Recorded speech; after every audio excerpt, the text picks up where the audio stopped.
Nosso convidado de hoje é um dos maiores sociólogos da atualidade no Brasil, Gessé Souza, filho de Dona Elza, uma retirante sertaneja do Rio Grande do Norte, e de seu João, um sargento do Exército que passou ao filho o gosto pela leitura, um pai que Gessé viu ser muito humilhado na vida. Gessé Souza estudou Direito e fez mestrado em Ciências Sociais na Universidade de Brasília, a UNB. Depois foi para a Alemanha fazer doutorado em Sociologia pela Universidade de Heidelberg. Ele tinha uma meta: compreender o pensamento complexo de autores importantes para poder examinar os assuntos de uma perspectiva plural. Também estudou Direito e Psicanálise em Nova York. De volta ao Brasil, deu aulas em diversas universidades e começou a pesquisar as dinâmicas de classe e a desigualdade social no país. Em 2015, assumiu a presidência do IPEA, o Instituto de Pesquisa Econômica Aplicada, e saiu em 2016, quando Michel Temer assumiu a presidência depois do golpe em Dilma Rousseff. Gessé escreveu inúmeros livros, entre eles A Ralé Brasileira, A Elite do Atraso, da Escravidão à Lava Jato, A Classe Média no Espelho, Radiografia do Golpe, O Brasil dos Humilhados, uma denúncia da ideologia elitista, e Pobres de Direita. Para Gessé, o ódio ao pobre e a herança escravocrata continuam a moldar a nossa sociedade e é necessário que o povo entenda quem os oprime. Gessé diz: sem mudar a ideia que o povo tem sobre esse país, não vai ter nenhuma ação transformadora, porque a verdadeira revolução é a de consciência, é através do conhecimento.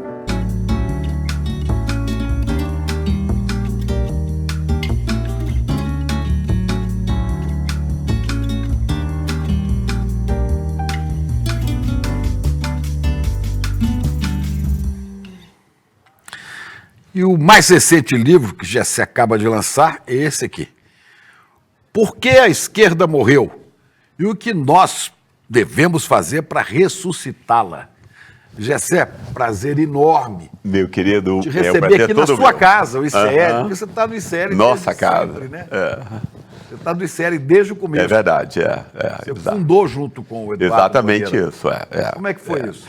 Isso foi, quer dizer, no fundo a gente tinha, nós nos encontramos, etc. Eu liguei para ele e tudo, né? Quando eu vi o negócio que ele tinha dito, esse cara foi fora da curva. Eu disse na hora quando eu vi, entende? Ele estava explicando quantos bancos ganham, etc. Só essas tarifazinhas e multinhas, que antes a gente não pagava, só isso é mais do que o país gasta em educação e saúde durante um ano. Só essas tarifazinhas que a gente paga para o banco. Exatamente. Aí eu disse assim, esse cara sabe explicar, entendeu? Porque você vai dizer, não sei quantos bilhões e tal. O povo não sabe o que é bilhão. O povo não sabe o que é milhão, vai saber o que é bilhão. Nem põe essa ideia na cabeça. Mas se você põe a coisa desse modo, né? Aí eu liguei para ele, a gente foi almoçar, etc, coisa assim. E aí pensamos muito a coisa de, enfim, ele queria conhecer mais o país, etc. A gente fez a coisa lá com o MST, depois outras viagens, né? E ele entrou mesmo, eu achei muito impressionante isso, né? Ele quis sentir, porque quem é da classe média ou ele não tem a menor ideia do que o povo passa, né? Então, se você quer conhecer o povo, você tem que ir, você tem que conhecer, você tem que estar junto. E aí depois ele ficava preocupado com como a gente pode mudar isso e tal, né? Entende? Quer dizer, e eu sempre tive a crença que são duas coisas que mudam as pessoas, né? É o ensino de qualidade, né? De alto nível, e uma esfera pública plural, uma mídia plural, né? Essas são as duas coisas mais importantes, né? Quer dizer, se você tem isso, você tem um povo inteligente, etc. É a abertura para o conhecimento. Exatamente. E o controle da sociedade sobre os que divulgam o conhecimento. Exatamente isso, porque são os meios de comunicação. Exatamente, tudo que a gente recebe, Chico, é mediatizado por alguma mídia. Ninguém sabe nada só, né? Você sempre recebe de alguma mídia, né? Então, o controle disso é sempre... quer dizer, eu acho o ICL uma espécie de um experimento e um efeito demonstração, né? do que poderia ser esse país se a gente tomasse conta dessas duas coisas que são mais importantes. Como você disse antes, a mudança de consciência é tudo. Você não faz nada com a violência, você não faz nada de nenhum outro modo, né? O fato não importa. O que importa é a interpretação do fato, né? E é nessa interpretação que você tem que combater, né? Você tem que disputar as interpretações possíveis de cada fato, seja de uma sociedade, como ela funciona, etc. Nesse momento que o Célio nasceu, você ainda estava dando aula na Alemanha, em Berlim? Não, aí eu estava na França primeiro, depois eu estava em Berlim, aí depois eu voltei para cá em 2002. E hoje você está firme aqui no Brasil. Agora eu estou firme aqui no Brasil. Perguntando por que a esquerda morreu e o que devemos fazer para ressuscitá-la. Aliás, o Vladimir Safatli provocou muita polêmica há pouco tempo quando ele falou assim, a esquerda morreu. Que esquerda é essa que morreu? O que devemos fazer para ressuscitar? Exatamente. No fundo, esse livro é uma intervenção nesse debate que foi iniciado pelo Vladimir, que eu acho muito interessante. E você, quer dizer, mas você precisa explicar como isso aconteceu. Por que isso aconteceu? Né? Então, a gente nunca deve ficar só na frase, no que a gente diz, etc. A gente tem que reconstruir a história para que a gente entenda por que as coisas aconteceram hoje em dia assim. E foi isso que eu quis fazer nesse livro. Eu peguei duas coisas, Chico. Eu quis ver, né, de que modo a extrema-direita, com um trabalho extremamente bem feito, né, já há mais de 50 anos, que a extrema-direita americana ela tem uma data de nascimento, 1971, exatamente, né, que é quando Powell, um advogado famoso da Philip Morris, né, manda um memorando de 10 páginas num congresso onde estava reunida toda a elite financeira americana, né? E ele diz, olha, o nosso inimigo, porque ele ficava com raiva, sabe de quê, Chico? Porque o que era veiculado em jornais, na mídia, etc., era só os efeitos perversos do fumo. Segundo ele, ninguém falava das virtudes do fumo. Ele era da Philip Morris, exatamente. Né? Uma grande fabricante de cigarros, de tabaco. Exatamente. E aí, então, ele mandou essa coisa para... Ele fez esse memorando dizendo para esses bilionários do quê? Olha, o nosso inimigo não é mais a esquerda, não é mais o comunismo, isso está controlado. O nosso inimigo são as ideias mainstream, feitas pelas universidades, pelos intelectuais, etc. E eu quero falar montando a cabeça da... Eu quero falar dos benefícios do fumo. Por exemplo, e outros... Negacionista da ciência. Negacionista, claro.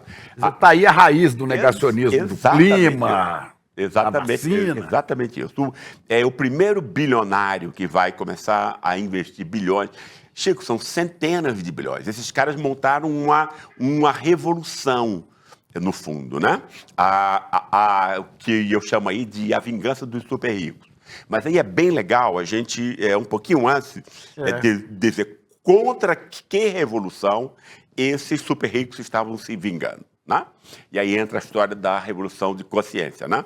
No Ocidente, a gente tem duas grandes revoluções.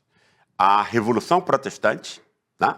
É a maior revolução do Ocidente, por quê? Quando Martinho Lutero diz, né, o caminho sagrado para Deus é o trabalho, a forma como você faz, não é o trabalho contemplativo, intelectual, né? O trabalho manual para ele é inclusive mais importante. E né? A apropriação do conhecimento por cada um, né? Porque, se eu não estou errado, é isso que acontecia. A Igreja Romana é que ditava a Bíblia. Ele entrega a Bíblia na mão das pessoas. Vão ler vocês. Exatamente. Mas o fato importante decisivo aí é que antes de Martinho Lutero, o trabalho era coisa de escravo, servo, de gente pequena, entende? Legal era viver do trabalho alheio, né? Aí chega Lutero e sacraliza aquilo que era coisa que era vista como lixo, né? Isso vai dar a ideia de quê? Entende? Seria impensável a ideia de democracia. Seria impensável a ideia de cidadania universalizável com direitos e deveres, se as pessoas não tivessem um ponto comum que é universal, entende? Ou seja, o trabalho, né? É essa revolução que vai construir o Ocidente moderno, democrático, etc, etc. Né? As outras revoluções de sangue nunca resolveram nada. A Revolução Francesa, 10 anos depois, estava o antigo regime de volta. Né? A Revolução Russa, logo depois você tem o quê? Um socialismo burocrático czarista, né? O czarismo, né? Quer dizer, preservou-se e tal. Então, o sangue não resolve nada. O que resolve são as ideias e a mudança de consciência. A outra segunda grande revolução, 500 anos depois de Martinho Lutero, vai ser 1960 com os jovens. Que jovens são esses? São os jovens que, depois da Segunda Guerra Mundial, você tem em todos os países do norte, etc., né? Uma escola universal, indo até a universidade de graça, de altíssima qualidade, né? Para todos. Isso nunca tinha acontecido antes, né? Ou seja, o ensino ser massificado e universalizado em alta qualidade. Né? Mas isso em países ricos. Isso aqui em países não chegamos ricos. ainda nisso. Não, mas vai ter influência aqui também, como a gente vai ver. Né? Mas é importante porque quem manda no mundo é o norte, quem manda no mundo são os Estados Unidos. Então é muito importante ver a dinâmica lá, porque depois ela vai se espelhar necessariamente para cá, de uma forma... Né, um pouco modificada, mas vai. Então, é muito importante a gente compreender o que está passando no mundo. O que eu quis mostrar aí antes de tudo é por que a esquerda morreu no mundo. Entende? Não existe esquerda em nenhum país europeu mais. Dos Estados Unidos, também não. Aí tem alguns aqui que a gente vai discutir depois, né? México, Brasil e tal. Mas voltando à Revolução Expressiva, o importante ali, né, era que você formou esses jovens e você garantiu um sistema público de comunicação em vários países. Né? Por exemplo, quando eu fui em 1980 estudar na Alemanha, né, eu vi exatamente todas as empresas eram públicas, entende? Ou governos quer dizer, mas não, que não são estatais, ela é pública. Pública o que é? Todas as grandes correntes de opinião se juntam para garantir a pluralidade de informações. Isso que como a TV alemã, a ARD, por exemplo, não é uma TV do governo. Exatamente. Mas é uma TV pública, que tem participação de várias entidades da sociedade para fazer a sua programação e tudo. Exatamente isso. Mas essa Alemanha que você conheceu assim, essa não existe mais. Não existe mais. Já foi pro beleléu há muito tempo. A esquerda morreu. A esquerda morreu. E essa direita, talvez social-democrata, morreu também. De novo, exatamente. Né? Você tem um primeiro-ministro extremamente xenófobo e tal, já, entende? Você tem movimentos neonazistas. Exatamente, lá dentro, né? exatamente. Não, o país se perdeu, né? Nessa onda. Quer dizer, que tem a ver com a vingança dos super ricos, como a gente vai ver.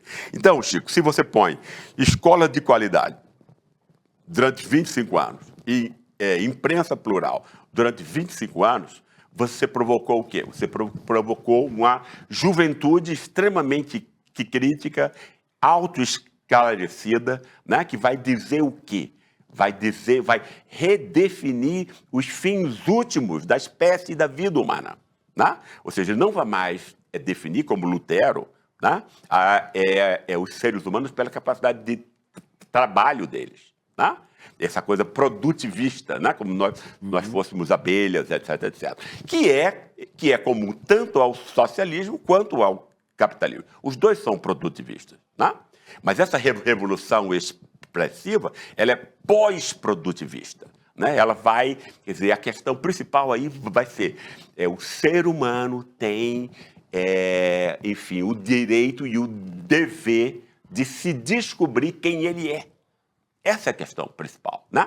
E essa é uma descoberta narrativa, etc., difícil muitas vezes, mas que cada um tem que saber quem ele é, o que ele quer, etc., etc. Ou seja, né, se afirmar e não apenas reproduzir padrões sociais pré-estabelecidos, né? Isso foi tão importante, Chico, que aí você vai ter, em decorrência direta da Revolução expressivas todas as conquistas, entre aspas, pelas quais a gente está perdendo e está lutando para manter. A libertação das mulheres é direto reflexo disso. Né? A luta de minorias, dos negros, de direitos superação do racismo. dos negros, exatamente. A luta contra o anti-imperialismo, a luta, né, anti-Vietnã nessa época. A luta ecológica, né? A luta ecológica, muito bem lembrada. Se você tem um paradigma pós-produtivista, né, você não vê a natureza como objeto, como algo a ser usado, abusado, etc, etc. Você vê em conexão. Né? Se você pegar aí, tudo de bom que aconteceu vem dessa revolução que o estudo público de qualidade e uma imprensa plural produz. Entende? Eu vi isso com os meus olhos, entende? Quer dizer, essas duas coisas juntas transformaram um bando de nazistas num dos povos mais democráticos da Europa, entende? A Alemanha dos anos 80. A Alemanha dos anos 80, exatamente isso. Né? Então, entende? E aí os trabalhadores estavam ganhando mais do que nunca, a taxa de lucro descia e tal. Mas, claro, as pessoas estavam se organizando, compreendendo. Bem-estar social propiciado pela sociedade. Exatamente isso. Aí, Powell... Oi? Eu quero voltar no Powell. Tá. Mas o que você encontrou que te surpreendeu quando chegou lá em 80? Lá? Ah, não, eu achei que era o paraíso comunista de Marx, eu achei. Porque, Chico, eu ganhava... Isso a Alemanha ocidental. A Alemanha capitalista. Você falou, isso aqui este é o paraíso comunista de Marx. Exatamente. Por quê? Porque, para mim, não esse nome, comunismo, socialismo, capitalismo, não tem significado algum. Eu quero saber se existe controle político e democrático sobre o capital. Né? Da sociedade. Exato, porque eu vi que isso funciona bem. Né? Então, Chico, eu ganhava metade de um salário mínimo, tá? Eu não morria de fome. Na bolsa eu comia de exato. Eu não morria de fome porque tinha um quartinho barato lá na universidade, tinha o bandejão, entende? Mas eu economizava para comer uma carninha, um negocinho, um sanduíche com carne no sábado e tal, entende? Um negocinho.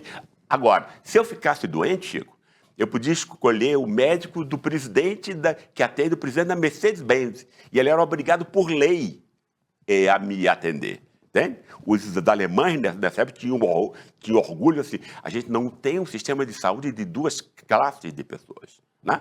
Todas as pessoas são... Era uma saúde pública... Pública, gratuita, né? Extremamente acessível, de altíssima qualidade e acessível, universalizada. Você não podia se matricular nas universidades se você não tivesse um seguro de saúde. Né? Que no meu caso, como era estudante, era bem diminuto. Né? Eu tinha acesso ali ao melhor ensino, né? Entende? Quer dizer, o melhor ensino possível e tal, né? Quer dizer, grandes pensadores, etc, e coisas assim. E tinha acesso à cultura. Né? Eu não tinha dinheiro para nada, Chico, mas eu ia para a ópera lá, entende? Porque a ópera era 2 marcos, entendeu? 1 euro, né, para os estudantes, entende? Então eu tinha acesso, entendeu? Eu era pobre de maré. Eu fiquei magrinho, Chico, nessa época. Eu não comia muito. Não, eu cheguei a pesar 76 quilos, cara. Ou seja, 30 quilos a menos do que eu tenho. Eu estava muito, entende? Não era uma coisa de... Né? Mas eu ia, né? A cultura, ópera, teatro, cinema, não sei o quê, entende? Por que isso acabou? Por que esse estado do bem-estar social, né, que foi tão importante na Alemanha, e nos países nórdicos, né? Dinamarca, exatamente. Por que isso foi acabando? Não pegou, não vingou do lado de cá do oceano, e o que a gente está vendo é uma piora geral dos países. Exato. Eu acho que isso tem a ver com essa vingança dos super ricos, que vai acontecer a partir de 1971. Do Powell. Do Powell. Quer dizer, o Powell foi o cara que deu o toque. Powell é o dono da Philip Morris. Não o dono. Era um advogado que depois vai ser alçado a ministro da Suprema Corte por Richard Nixon, como prêmio, né, pelas atividades, etc. Mas o fato como é que esses bilionários... Qual foi o primeiro bilionário que se convenceu dessas ideias? Porque essa história do pau foi como um rastilho de pólvora, entende? O cara diz, pô, esse cara descobriu a coisa. O que é que a gente pode fazer para reverter isso? Todos os acordos civilizacionais, etc., que estavam impulsionando a democracia, mulheres, etc., etc. Esse contexto inteiro, que eles não queriam, né? Porque eles mas ele começou, o que você estava dizendo, ele começou com a questão do tabaco. Exato. Mas ele estava só reclamando, né? Ele não estava montando uma estrutura para superar isso. Não para isso. Aí foi... E o efeito dessa coisa foi para os bilionários, né? Aí teve primeiro a família Olin, que era fabricante de produtos químicos de guerra, entende? É sempre esse tipo de povo. É a indústria suja que vai apoiar isso. Roubava petróleo dos índios e tal, esse tipo de gente, né? Aí eles chamam um cara, olha que coisa interessante, Chico, eles chamam um tal de Michael Joyce, que talvez seja o desconhecido mais importante do século XX. Michael Joyce havia acabado de fazer uma tese sobre Antônio Gramsci e hegemonia cultural. A esquerda esqueceu, né? O Gramsci, mas a direita não. Né? A direita mergulhou em Gramsci. Claro. Para fazer uma leitura invertida. Como é que a gente faz uma hegemonia cultural, entendeu? Ou seja, muda a cabeça das pessoas, né? Para que elas não sejam mais inteligentes, rebeldes e tal, para parar. Né? Como a gente imbeciliza o público. Essa é. Quer dizer, usar Gramsci ao contrário, né? Exatamente. Não, ao contrário. Mas o método é o mesmo, ou seja, a disputa das ideias hegemônicas, entende? Que é uma coisa que a esquerda não tem a menor ideia hoje. Nem aqui, nem no mundo, né? E como foi que eles construíram isso? Olha, eles colonizavam universidades, né? Universidade como Harvard recebeu quase 1 bilhão, então você pega os professores mais conservadores e tudo, né? Aí você muda a concepção sobre o que é o direito era antes ligado à justiça, mas agora vai ser a eficiência econômica, entendeu? Os caras montavam na Flórida e tal, chamavam todos os juízes com grande dinheiro, férias pagas e tal, Key Largo, ali nas ilhas e tal, entendeu? Né? Fizeram isso durante 30 anos. Mudaram o direito, etc., e a forma como é que a economia, como a ciência política, etc., etc., né? Aí você vai montando essa... Nos anos 90, você vai ter, como o exemplo do Rupert Murdoch, né? Uma grande privatização da mídia no planeta inteiro.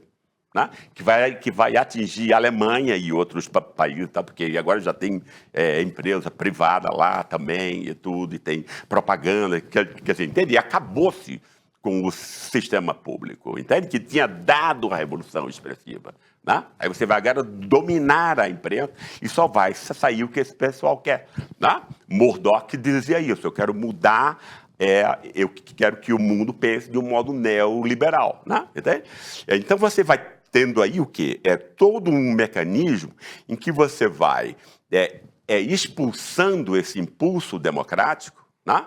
Entende? Que você vai colonizando as pessoas agora com uma outra... Você reduz, a universidade não é mais o que ela era antes. A esfera pública também não, vai ser privatizada, vai obedecer ao dinheiro, aí pronto, irmão. Aí... Então o Brasil não chega a ter um estado de bem-estar social, ele está arriscado a um retorno, a um regresso. Exatamente isso. Só para completar a questão anterior, porque eu acho que isso é importante, o que é a extrema-direita? Porque é o neoliberalismo no começo, mas o neoliberalismo se transforma em extrema-direita, como nós estamos vendo. Né? E eles mudaram o mundo, Chico, olha que coisa interessante, né? Porque os caras são maus, né? São perversos, mas eles não são burros, entendeu? Não são burros. Então eles pensaram o quê? Vamos pegar, já que essas ideias da Revolução Expressiva estão na cabeça de todo mundo e conquistou a esfera pública, criatividade, inovação, originalidade, liberdade, etc., etc., né? Então eles disseram, vamos engolir essas ideias e vamos vomitá-las de acordo com o nosso... dar um outro significado a elas, né? As palavras são as mesmas, mas aí vão indicar quase sempre... Ressignificar tudo. Vamos pegar Gramsci, vamos ler Gramsci ao contrário. Exatamente. Ressignificado em 2 ambientes. Primeiro, o local de trabalho, né? Entende? Porque aí vai ser, não, a criatividade, se estimular, você não é meu empregado, mas você é meu colaborador, meu parceiro, eu posso ligar para você 11 horas. O empreendedorismo é filho disso? Exatamente. O empreendedorismo é filho disso. Vem disso. Né? Essa é a pré-história. Né? E aí você tem todas essas... Aí você transforma aquilo que era rebeldia, luta de classes nas fábricas, numa espécie de patriotismo de fábrica, né? Onde o cara, né, o toyotismo, que foi quem primeiro praticou isso, foi exportado para o Ocidente, né? Aí, como chama, só empregava gente sem passado sindical, entende? Sem nenhuma relação política, etc, etc. Aí tem essa coisa toda de criatividade e tal, mas é uma criatividade, obviamente, inexistente, porque ela está sobre o parâmetro da acumulação indefinida de lucros. É isso que define tudo. Né? Mas aí você fica usando isso, você coloniza agora o novo espírito. Tá? A extrema-direita hoje fala de liberdade, não é opressão e não sei o quê. Liberdade de expressão, seja o que for, entende isso? Aí, então você pega todos esses elementos, ou seja, não é compreensível o que a gente está passando hoje sem a gente ver a revolução expressiva, entende? Porque mesmo em países que não, quer dizer, a gente estava aqui numa ditadura militar, né? Mas a gente teve Chico Buarque, a gente teve Caetano, a gente teve Gil, a gente teve Belchior, Elis Regina, então você mudou a cultura popular, e esse pessoal é fruto direto dessa mesma revolução. Não teve nenhum país que ficou imune a isso. Né? Mas aí os ricos, então, mudaram o trabalho usando esse palavrório, mas com um sentido invertido, e mudaram a outra instância social, que é a esfera pública. Né? Ou seja, ao invés do debate, divergência, etc., porque a divergência de opiniões é que propicia que o indivíduo possa formular a sua própria opinião, obviamente. Né? Aprender. Exato. Né? Se for um negócio só, manipulação, como a gente tem há 100 anos aqui. Né? Então é muito importante a gente perceber a eficácia da extrema-direita, do que a gente está passando, tem a ver com exatamente esse roubo, né, dos temas e das pautas que antes eram da esquerda mais transformadora e rebelde que existia antes. Né? Por conta disso, você vai conseguir convencer trabalhadores, etc, etc. E se você tem uma imprensa que não é mais divergente, que vai ter uma opinião só, esses caras vão saber de que maneira que eles estão sendo enganados, entende? Zero maneira, né? Não sabem, né? Entende? E aí a extrema-direita entra com a raiva que isso provoca, porque as pessoas estão ficando mais pobres, não sabem por quê, não sabem quem é o inimigo, né? Entende? E são tentadas a culpar si próprias. Eu sou um fracasso, por conta da coisa da meritocracia, não é isso? Quer dizer, tende a culpar a si mesmo, e a extrema-direita...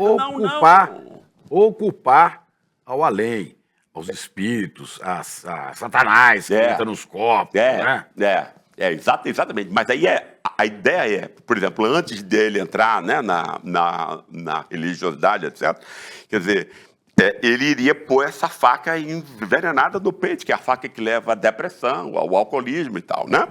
E aí, então, você tem a pregação evangélica e a extrema-direita na mesma direção, né? Dizendo assim, opa, irmão, não faça isso contigo, né? A gente tem aqui bodes expiatórios, né?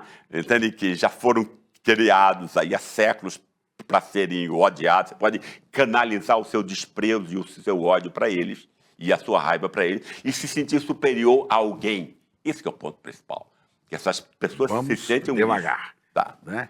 Quer dizer, o sujeito vai entrando numa situação difícil, da pobreza, da precariedade de tudo, né? Aí ele se mete na droga, no álcool, você diz, ele enfia uma faca no próprio peito. Exato. Aí chega o espírito religioso e diz, não faz isso não. E isso é porque tem um encosto aí, Satanás, vamos tirar. E aí começa a induzi-la a mudar de comportamento. Exatamente. Isso aí sim. E muito especialmente você criar bodes expiatórios.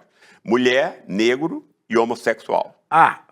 Sim. Né? Para ele se sentir superior. Né? Porque você disse, é importante que essa pessoa tenha alguém, ou alguma classe, ou alguma categoria, que ele possa pisar nela. Exatamente. Exatamente. É extremamente importante isso. Porque isso, entende? Para quem é humilhado e não sabe por quê, isso é como uma boia de salvação. Você se tem figura. Puxa vida, então eu não sou lixo. Entende? O lixo é o outro. O lixo é o outro. Tem que ter o outro. Exatamente. Tem que ter o outro. É o sistema de castas hindu sem tirar nem pôr. Você tem uma classe lá de intocáveis, né? Entende? Que é uma geni. Quer dizer, como eu sempre chamo, né? É uma classe de geni. Né? Ou seja, todo mundo pode cuspir, etc. e tal, para que não vai acontecer nada com você. Matar. Eu assisti algumas entrevistas que deu, e uma coisa você repetia, e é muito importante você falar aqui sobre ela, né? Que muitas pessoas acham que o objetivo da vida na nossa sociedade ocidental, capitalista, é o cara ter dinheiro ou poder. Né? Para que você faz isso? Para ter dinheiro. Por que você faz isso? Eu quero poder. E você disse que isso é uma falácia, isso é uma mentira. Isso é uma mentira óbvia, né? Só basta Explica, que a gente... porque para quem está nos assistindo, que a gente essa história que o cara está querendo é poder ou dinheiro é conversa. Exatamente. Não é isso que ele está querendo. O que ele está querendo? Exatamente. Por quê? Porque dinheiro e poder são meios, entende? Dinheiro e poder não são fins, né? Quer dizer, você usa dinheiro para comprar coisas, você usa poder para influenciar coisas e tal, né? Então, o importante é o objetivo. E por que as pessoas saem tão desesperadamente em busca de poder e de dinheiro? Porque a nossa sociedade atribui uma dignidade especial, uma superioridade moral para quem possui dinheiro e poder. Né? Então você quer, entende? Porque o que é que explicaria um cara ter $1 bilhão? Se você tem $1 bilhão, amigo, você pode comprar o que você quiser. O que você quiser. Tá? $1 bilhão. $1 bilhão, tá? Dólares, ou seja, são 6 bilhões de reais. Você pode comprar o que você quiser nessa vida, tá? E na outra. E na outra. E filho, mas quem tem $1 bilhão não fica, entende? Você já conquistou o negócio, agora eu vou ficar com meus filhos, com a minha mulher, eu vou curtir a vida. Tal. Não, o cara vai atrás do 2º bilhão, 3º bilhão, 4º bilhão, 5º bilhão. Entendeu? Não tem nada de necessidade econômica aí, né? Entende? E o poder é a mesma coisa. E o poder é exatamente a mesma coisa. Tem um poder aqui, ele quer mais? Exatamente isso. Porque a grande necessidade humana é o reconhecimento social, você ser respeitado pelos outros, né? Isso é o principal. Sem isso a gente não... O cara acha que você tem muito dinheiro e vai ser respeitado. Exatamente isso. E é exatamente o que acontece. Né? Você chega com um cara lá, um imbecil desse que compra uma Ferrari por 6 milhões, ele chega num bar, as pessoas olham e tal, ele é um cara inseguro e tal, superficial, se sente... valorizado pelo motor da Ferrari. Pronto. Dele. Enquanto ele pode ter um carro que custe 1/10 disso e que dê o mesmo conforto ou mais. Ou mais. Exatamente isso. Eu vi você falando, o cara às vezes tem um iate que ele nem usa, mas ele compra 2, 3, 4. Exatamente. Né? Para quê? Para quê? Exato. Exatamente para se sentir valorizado ao redor. Mas, Chico, vamos... E o poder é a mesma coisa. E o poder é a mesma coisa. Poder é a mesma coisa, é meio. Né? Poder é meio. Né? Eu tenho poder. Sim. Para quê? Né? Ou seja, é sempre para alguma coisa. Então, o que é importante é o objetivo. E isso é ensinado, há uma pedagogia disso para quem está embaixo. Claro. Né? Você pode subir. Exatamente. Que é a maior mentira que você pode dizer para alguém, porque todo sucesso individual é socialmente construído. Né? Não é só por dinheiro. Né? São por habilidades, etc., que vão ser extremamente importantes para o sucesso escolar, o acesso ao pensamento abstrato, por exemplo, não é um negócio que a gente nasce com ele. Ou ele é estimulado ou você nunca vai ter. Né? Capacidade de se concentrar, leitura, etc., autodisciplina, pensamento prospectivo. É isso que efetivamente resolve a vida de um indivíduo. Você precisa ter essas disposições. Quem é filho da classe média recebe isso de graça em casa, entende? Conversa com o tio que sabe línguas estrangeiras, você já começa a saber que língua estrangeira é um negócio importante, já começa a ouvir a música, vai ficar muito mais fácil você aprender depois. Entende? Essa é a herança mais importante, né? E que é invisível, porque ninguém vê. Né? E aí vem um cara lá dessa classe, recebeu privilégios e tal, né? E aí esse idiota diz que ele tem mérito, não é isso? Quando você compara com um cara pobre, né? Ele não teve nada disso, né? Porque o pai e a mãe, ninguém pode dar aquilo que ele nunca teve acesso, e essa classe é uma classe explorada, condenada, humilhada a reproduzir a sua inadaptidão, né? E como é que acontece esta humilhação de quem está embaixo? Como acontece?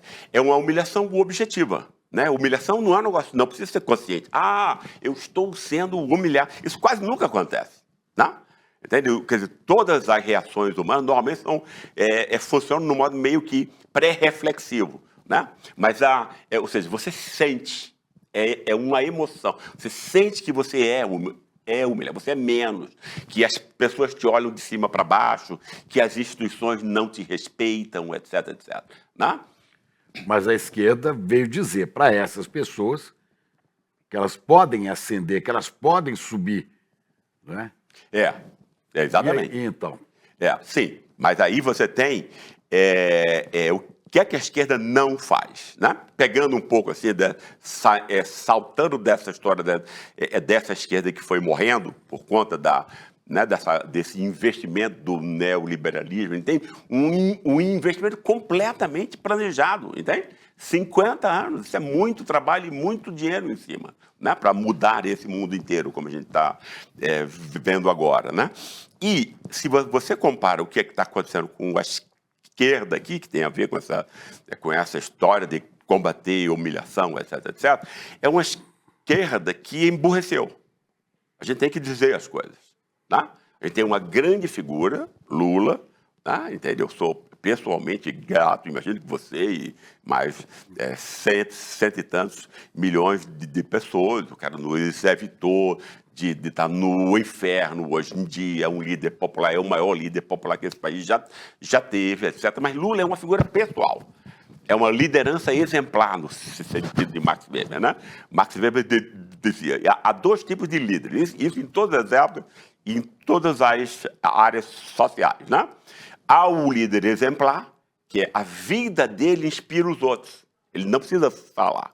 Buda, Lula, entendeu? Gandhi. Né? Exatamente isso, exatamente. Ou seja, a admiração pela vida dele. Então, o nordestino pobre se identifica emocionalmente com Lula, porque ele diz assim, esse cara, entende, tem os mesmos erros de português que eu tenho, entende? Quer dizer, está preocupado com as mesmas coisas que eu tenho, não quer que a gente passe fome, quer que a gente melhore de vida, porque ele passou por isso tudo, etc, etc. Né? É uma identificação afetiva. Né? Mas ele não tem um discurso. Aliás, a gente não tem nenhum líder que tenha discurso. Bolsonaro é a mesma coisa do que Lula, só que para o branco pobre do Sul, né? E de São Paulo. Né? É o cara que é pobre, né? Ninguém explicou a ele porque ele é pobre e ele se acha branco, então no mapa racial dele... Você está dizendo que o Brasil tem um norte pobre e mais preto, com mais influência de África, e o sul branco, que tem da herança dos alemães, dos italianos. Exatamente, são Bolsonaro... dois países. Né? São Paulo e Sul, Chico, são 70% de brancos, tá? E de São Paulo para cima ou para baixo, o que seja, qual é a perspectiva do mapa, enfim, né? É o contrário, é 70% de negro e mestiço, entende? Num país racista como nós, faz toda a diferença. Lembra dos anos 90, a imprensa dizia, e tal, o pessoal com mais escolaridade do Sudeste e Sul vota no PSDB, o pessoal que tem menos escola, ou seja, mais burrinho, etc., vota no PT. Lembra disso? Quer dizer, no fundo a gente sabe agora, não tem nada a ver com isso, tem a ver com racismo. Né? Tem a ver com racismo. E você tem muita propriedade para falar, porque você já viu isso de perto. Claro. Você é nordestino, Exatamente. do Rio Grande do Norte, Natal. Exato. E você tem antepassados negros. Exatamente. Como é que é isso? Qual é o peso do racismo no Brasil? Ele é completo, né? Mas o racismo entre nós, isso é muito bom porque dá uma introdução boa para o assunto da esquerda agora. E, enfim, é o perigo de morte da esquerda aqui entre nós, né? Que é o fato de que o racismo imperou aqui abertamente até 1930, né? Quer dizer, na República Velha, 2% votavam, ainda assim tinha fraude de bico de pena, 90% de analfabeto, etc. Quer dizer, atravessou todo o Império, entrou na República, continuou na República. Foi até 30, até a Revolução de 30. Exatamente isso, né? Todo mundo era racista em 1930. Não conheço ninguém que destoie disso, né? Mesmo quem defendia os negros, etc., né? Estavam convencidos da inferioridade natural do negro. O fazia por compaixão, né?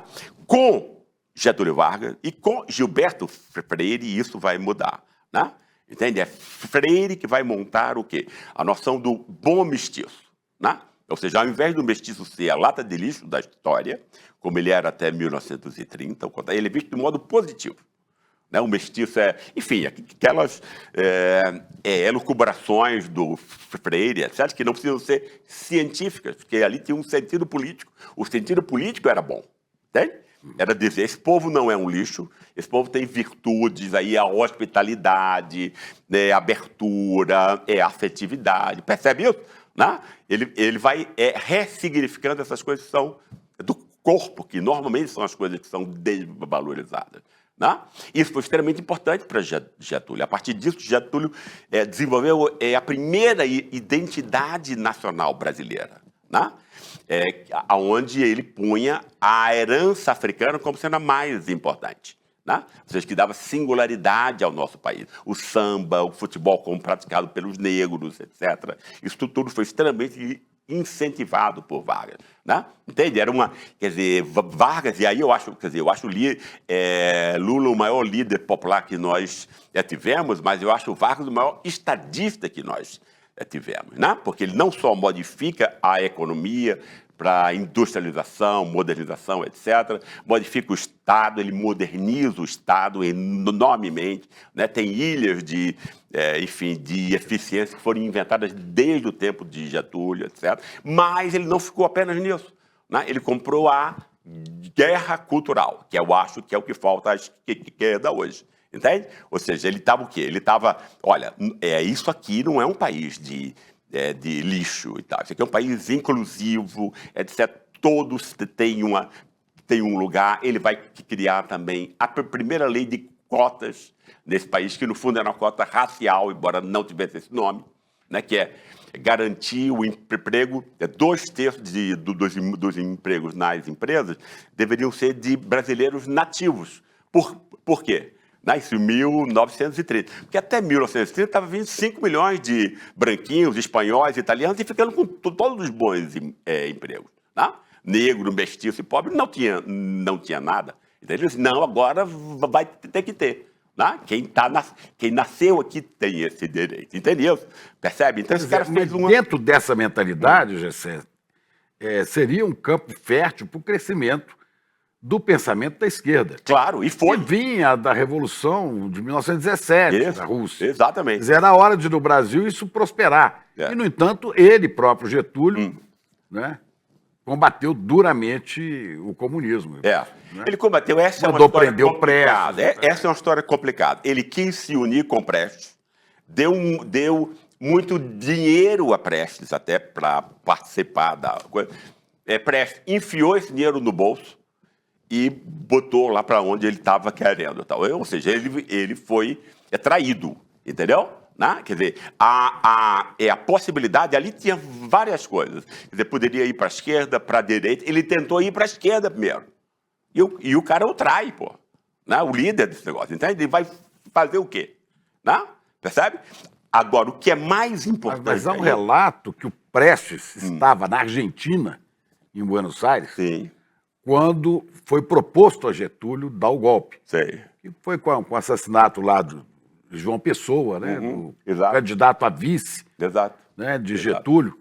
Né? E, então, o Prestes tinha liderado a coluna Prestes. Exato. E era um bom militar nesse sentido de estratégia e tal. E que ele teria ido a Porto Alegre falar com Getúlio e falou: tudo bem, eu ofereço meus serviços a você, mas eu quero que você implante o comunismo no Brasil. E que o Getúlio falou: aí não dá. Não tem isso? Não, eventualmente, eu não conheço essa história, mas pode ser. Mas isso não é o mais importante, Chico, eu acho aqui. Porque aqui eu acho que porque Getúlio foi reduzido a ditador pela elite de São Paulo e pelo seu poder simbólico. Então, eu acho que a gente tem que analisar as pessoas sempre no contexto histórico, né? Porque senão a gente falseia o mundo, né? O que é que existia antes, um dia antes de Getúlio assumir?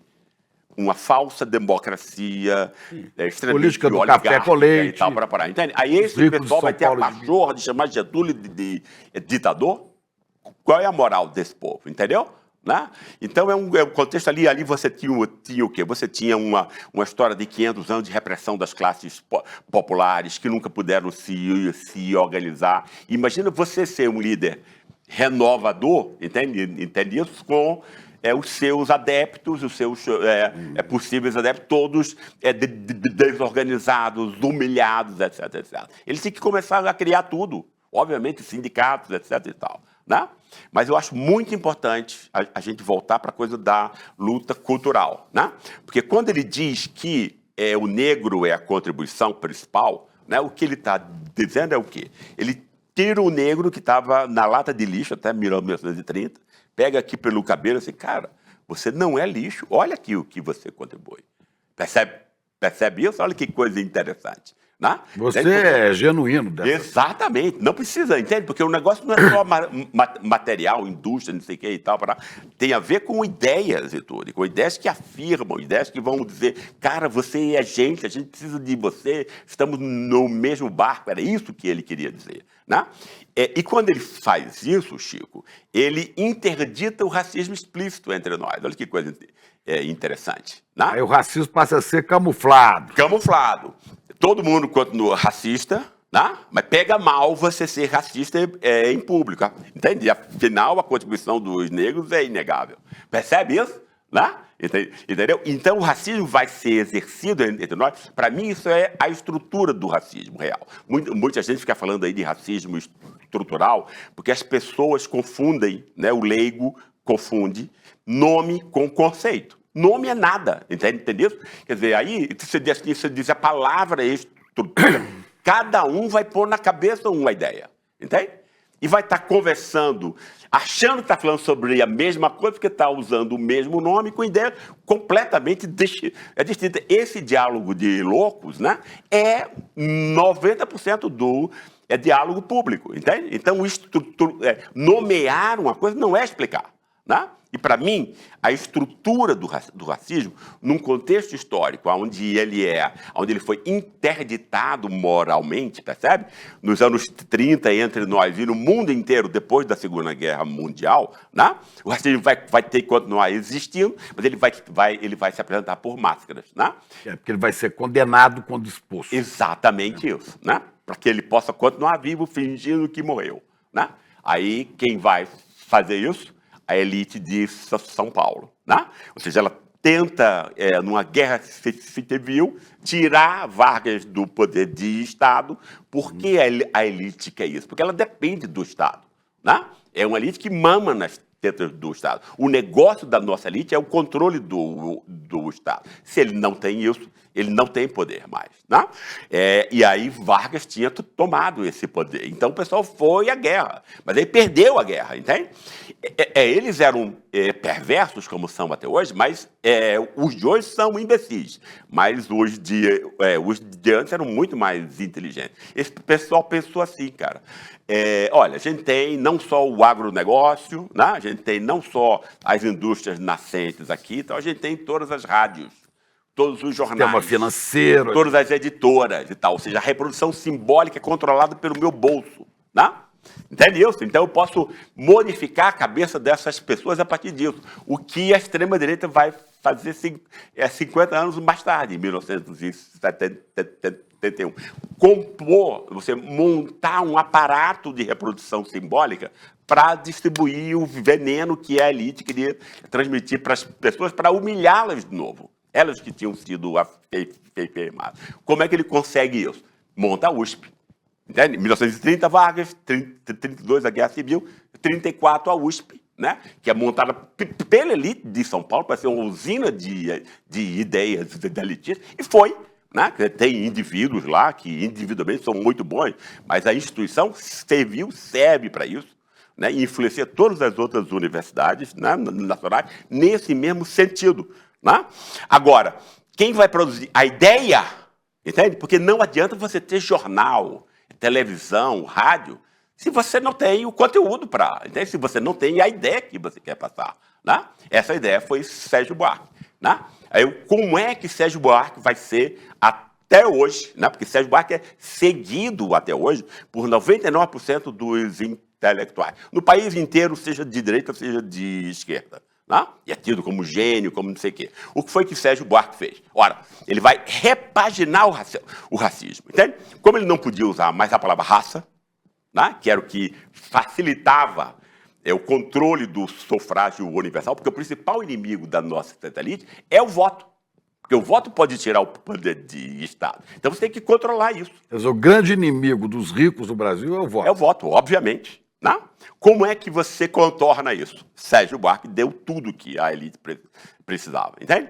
Se Vargas dizia que esse povo era ótimo, não sei o que, é afirmativo, que a elite vai dizer, não, vocês são lixos mesmo, como a gente dizia com os negros. Só que agora você não vai mais usar a palavra raça, você vai usar a palavra cultura. Aí você vai inventar... Que é o que o Sérgio faz no Raiz do Brasil. Exatamente. Né? Aí você vai inventar uma suposta cultura portuguesa da corrupção, que é uma bobagem monumental, porque não podia haver corrupção na Idade Média. Entende? Quer dizer, não tinha sequer a ideia de bem público, que vai ser construída 500 anos depois. É uma fraude isso, entende? Agora, 220 milhões de pessoas acreditam nessa bobagem. Até hoje, entende? Então você Nós vê... temos a herança portuguesa. Exatamente, que é uma bobagem. Né? Latina. E aí essa herança vem, toma conta da cabeça do povo numa herança de corrupção, desconfiança, etc, etc. Entendeu? Se você retira a moralidade de alguém, Chico, você desumaniza essa pessoa. Você diz que essa pessoa é animal. Né? Ela se mexe não com a cabeça, mas com os sentimentos, afetos e tal. Divide o mundo entre amigos e inimigos. Aliás, eu não conheço nenhum país no mundo onde alguém não divide o mundo entre amigos e inimigos. Entende? Tem ainda que supor que existem seres que são superiores, aí, ou seja, uma colonização enorme desse pessoal. Né? E aí você vai ter o quê? O povo corrupto, eleitor de corrupto. Entendeu? E como o branquinho que estava vindo, que vai formar a classe média branca, né, se via como europeu, como ele se vê até hoje, ele não se vê parte desse povo. Né? Por conta disso, é essa canalha que sai às ruas, toda vez que tem um golpe de Estado, no fundo ele está incomodado com a empregada está tendo carteira de trabalho, agora o filho vai ter que estudar com um preto na universidade. Ele vai viajar de avião junto Os pobres estavam usando os mesmos espaços, shopping, ele não estava querendo isso, mas ele pega mal você dizer isso. Aí Sérgio Buarque deu tudo que esse pessoal precisa. Aí o pessoal diz assim, olha, Sérgio Buarque deu? Não, foi. Tipo assim, não é porque eu odeio pobre e preto, é porque eu estou defendendo a moralidade pública, ou seja, eu sou moral, ou seja, você tem essa distinção, entendeu? Então, Sérgio Buarque vem dizer que isso é identidade, que são raízes do Brasil. Exatamente. Exatamente. Mas aí o fato para Buarque, isso se referia ao povo como um todo. Mas, na realidade, não é. Ele vai servir para preto e mestiço e pobre. Né? Todas as vezes que preto, mestiço e pobre eleger alguém, né, para ocupar o poder de Estado, porque é isso que a elite não quer, Né? Aí você pode usar agora a cantilena da corrupção. Por quê? Porque já existe uma ideia extremamente ampliada que o povo é corrupto e ele é eleitor de corrupto. Entende? Ele vai criar o conceito central das ciências sociais brasileiras, que é o patrimonialismo. Ele ainda vai dizer essa corrupção entra no povo e depois ela se localiza só no Estado. Só no Estado. Tá? Mercado não, tá?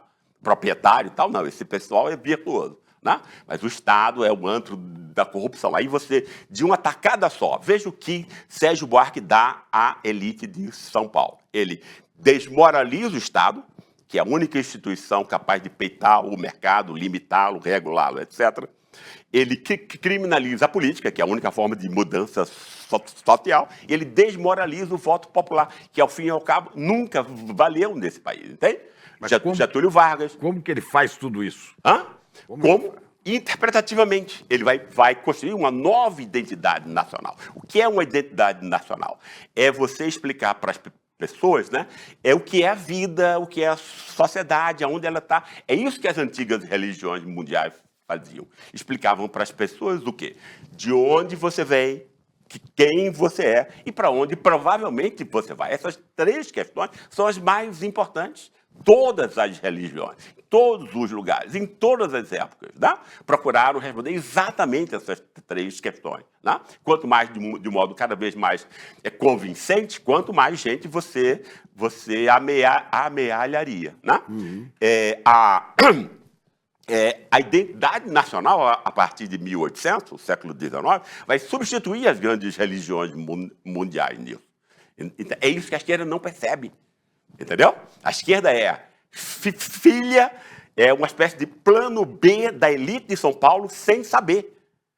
Né? Por quê? Porque agora, entende? Quer dizer, você reduz o povo, exatamente, né? Quando você diz que ele é corrupto, né? É uma substituição, inclusive são as mesmas pessoas que antes eram humilhadas pelo racismo racial explícito, vão ser pelo racismo, pela pecha cultural agora, e tal, que vai estar colado ao povo, entende? A classe média e os brancos estão fora disso. Eles se veem como fora disso.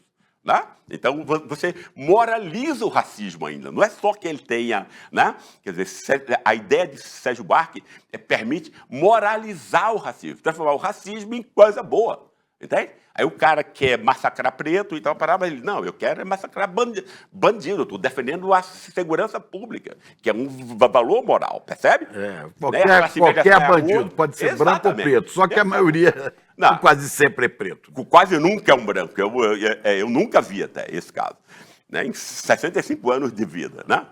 É um polícia para matar preto. Então você tem aí que Sérgio Buarque vai dar para esses caras tudo. O controle do Estado, você tem que criar o quê? Uma cultura de golpes de Estado entre nós. Exatamente sobre o tema da corrupção. Né? Porque você precisa desmoralizar o voto do pobre preto, né, e mestiço, e foi efetivamente o que foi conseguido. E aí quem define quem é corrupto ou não é quem? É um tribunal? Não. É a imprensa privada, propriedade dessa mesma elite que assalta todo mundo. É ela que decide quem é corrupto ou não. Né? Entende? Então, ela que diz qual é o governante corrupto, qual que não é. Exatamente. Isso garante à nossa elite o quê? O monopólio do Estado. E a partir disso ela organiza o assalto, né, sobre a própria população e a parte do leão disso vai ser mandada para os Estados Unidos, né? Entendeu? Por exemplo, dos 20 maiores investidores, do maior banco de investimento entre nós, que é o BTG Pactual, dos 20 maiores, 19 são americanos. Chico, olha para onde vai o nosso dinheiro, entende? E é uma elitezinha mesquinha, né, que só faz organizar esse saque, né? Entende? Tanto que o Estadão e tal, todos os jornalões conservadores ficaram contra Trump, defendendo a soberania. Lembra disso? Agora, por quê? Porque se Trump puder mandar diretamente, qual é a função social da nossa elite? Nenhuma. Percebe? Isso tudo foi Sérgio Buarque que deu. Isso é repetido por todos os outros intelectuais, que todos eles seguem Sérgio Buarque e esse tema do patrimonialismo. Né? Então, você que criou o que a elite de São Paulo? Um negócio que é incrível, porque tem o plano A, que é, entende? Você mesmo botar uma coisa neoliberal, não sei o que e tal, achatar todo mundo. Ou você tem o plano B, quando você tem que, né, forçado por algumas circunstâncias a deixar que uma pequena parte do orçamento possa ser distribuído entre os pobres, que é o PT. Né? E aí você nunca transcende isso. Né? Porque o PT e a esquerda, que só é esquerda se ela disputar a hegemonia das ideias, né? Entendeu? Ela não disputa a ideia. Ou seja, quem tem o imaginário social mais amplo, de maior nível de abstração, é a direita. Né?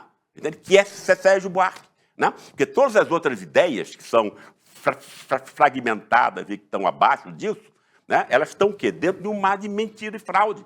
Então, elas não são eficazes. Pensa naquele meme, Chico, que o PT fez e tal, teve 14 bilhões, né, juntando imprensa, bilionários e políticos. Né? Efetivamente, há 500 anos, o povo jamais viu isso junto, né? Imprensa, bilionários e políticos. Tal, né? Aí o pessoal diz, puxa, vira, mas 2 semanas depois passa. Porque o que você tem que explicar para o povo é, cara, isso não é um negócio casual, fortuito, que está acontecendo agora. Isso existe há 500 anos. E para acabar com você e a sua raça, e o seu, né? Entendeu? Né?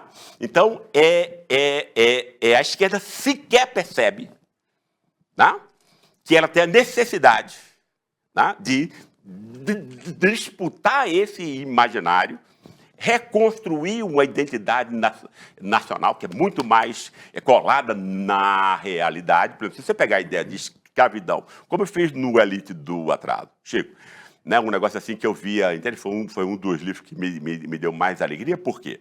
Porque eu via assim, gente preta, porteiro, entende? Enfermeira, gente pobre que chegava para mim na rua assim, depois que eu li o seu livro, eu entendi agora, eu entendi a minha vida e tal. Por que o partido não pode fazer isso, cara, em grande escala? Entende? Você tem artista, você tem tudo e tal. Entende? Se você pega escravidão, você pega tudo. Por quê? Porque você já pega imperialismo, porque a escravidão é uma manifestação do imperialismo, entende? Se você pega imperialismo e escravidão, você explica tudo nesse país. Tudo, Chico. 100%. Não fica nada de fora, entende? E o poder de denúncia é, enfim, enorme, porque não é aceitável racismo, escravidão e tal, entende? E você vê como a esquerda pode se recuperar no Brasil? Eu acho que ela tem que disputar essas ideias. Ela tem que ser gramsciana, tá? Tem que disputar a hegemonia cultural, que ela sequer olhando para a percebe. história. Olhando para a história e contando. Entende, Chico? Nós somos seres humanos, cara. Né? A gente não tem um DNA. Né? Ou seja, a gente tem ideias, entende? E é difícil, né? Tudo. Então, a gente vai se compreendendo tal, narrativamente.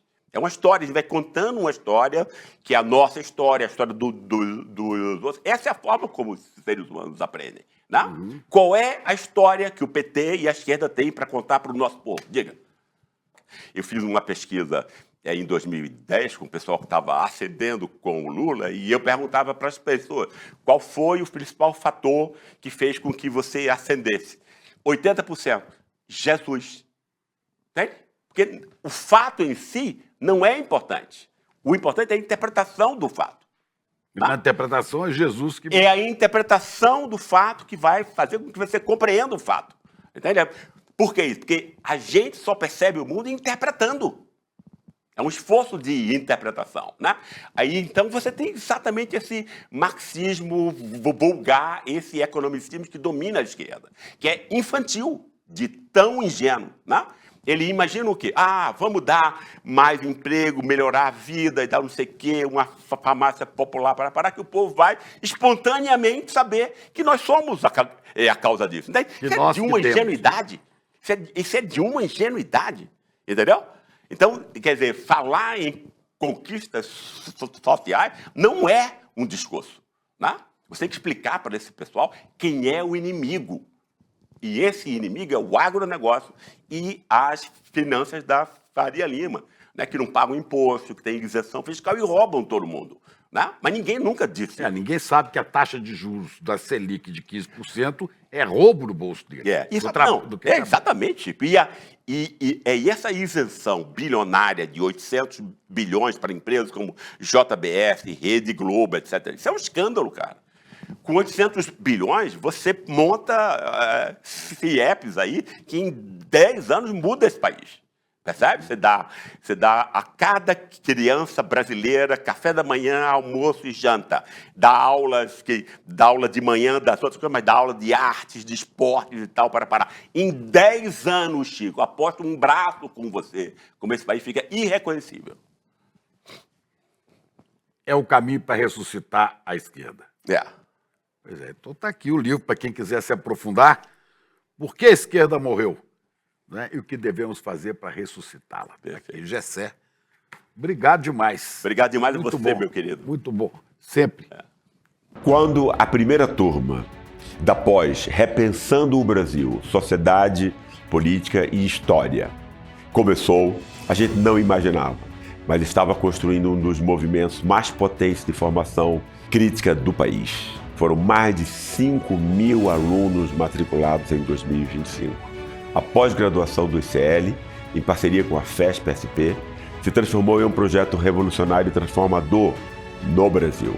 E o mais impressionante é que todos passaram a enxergar o Brasil de uma outra maneira, com método, com contexto, com profundidade.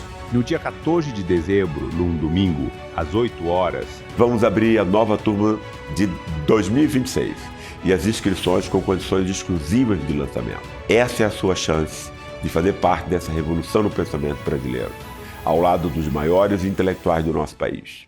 O ICL está em todo lugar, na palma da sua mão, na TV da sua casa e até nos seus ouvidos.